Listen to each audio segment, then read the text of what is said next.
നമസ്കാരം. റാഫ്റ്റോക്ക് ഫുട്ബോളിലേക്ക് അവർക്കും സ്വാഗതം. ചൈന വാസം കഴിഞ്ഞ് ഓസ്കാർ മടങ്ങിയെത്തിയിരിക്കുന്നു. അവൻ ബ്രസീലിയൻ ഫുട്ബോളിലേക്കാണ് തിരികെ എത്തിയിരിക്കുന്നത്.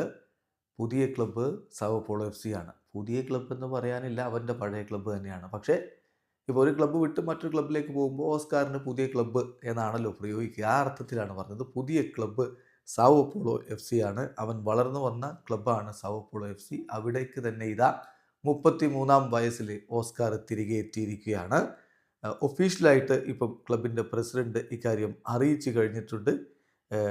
I am happy to return to Brazil and able to play for Sao Paulo. ഈ ക്ലബ്ബ് ഇവിടെ വെച്ചാണ് ഞാൻ എൻ്റെ കളി ആരംഭിച്ചത്. തീർച്ചയായിട്ടും എൻ്റെ ബേസ് ഇവിടെയാണ്. എന്തായാലും I am happy with this return എന്നാണ് ഇപ്പോൾ ഇതിനോട് ഓസ്കാർ പ്രതികരിച്ചിരിക്കുന്നത്. തീർച്ചയായിട്ടും എനിക്ക് സോഷ്യൽ മീഡിയയിലും മറ്റുമൊക്കെ ഈ റീസെൻറ്റ് ഡേയ്സിൽ ലഭിച്ചുകൊണ്ടിരിക്കുന്ന സ്നേഹത്തിന് നന്ദി പറയുകയാണ്. എൻ്റെ ഏറ്റവും ബെസ്റ്റ് ക്ലബിനോടൊപ്പം ചെലവഴിച്ചുകൊണ്ട് നേടിയെടുക്കാൻ ഞാൻ പരിശ്രമിക്കും എന്നുകൂടി അദ്ദേഹം പറയുന്നുണ്ട്. ക്ലബിൽ നേരത്തെ ഓസ്കാർ കളിച്ചിട്ടുണ്ട്. എന്നിട്ട് 2010 അവിടം വിട്ട് പോകുന്നത്. അദ്ദേഹത്തിൻ്റെ സീനിയർ കരിയർ ആരംഭിക്കുന്നത് സാവോ പോളോ എഫ് സിയിലൂടെയായിരുന്നു.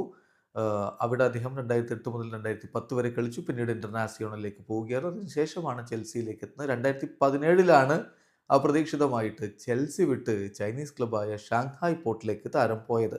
ബ്രസീലിന് വേണ്ടി 48 അന്താരാഷ്ട്ര മത്സരങ്ങൾ കളിച്ചിട്ടുള്ള താരത്തിന് ഇനിയും ഒരു ദേശീയ ടീമിലേക്കുള്ള തിരിച്ചുവരവ് സാധ്യമാവുമോ എന്നുള്ളതാണ് ഇപ്പോൾ ആരാധകർ ഉറ്റുനോക്കുന്നത്. വീഡിയോ അവസാനിക്കുന്നു. ഫുട്ബോൾ ലോകത്തെ കൂടുതൽ വിശേഷങ്ങളുമായി റാഫ്റ്റോക്സ് വരാം.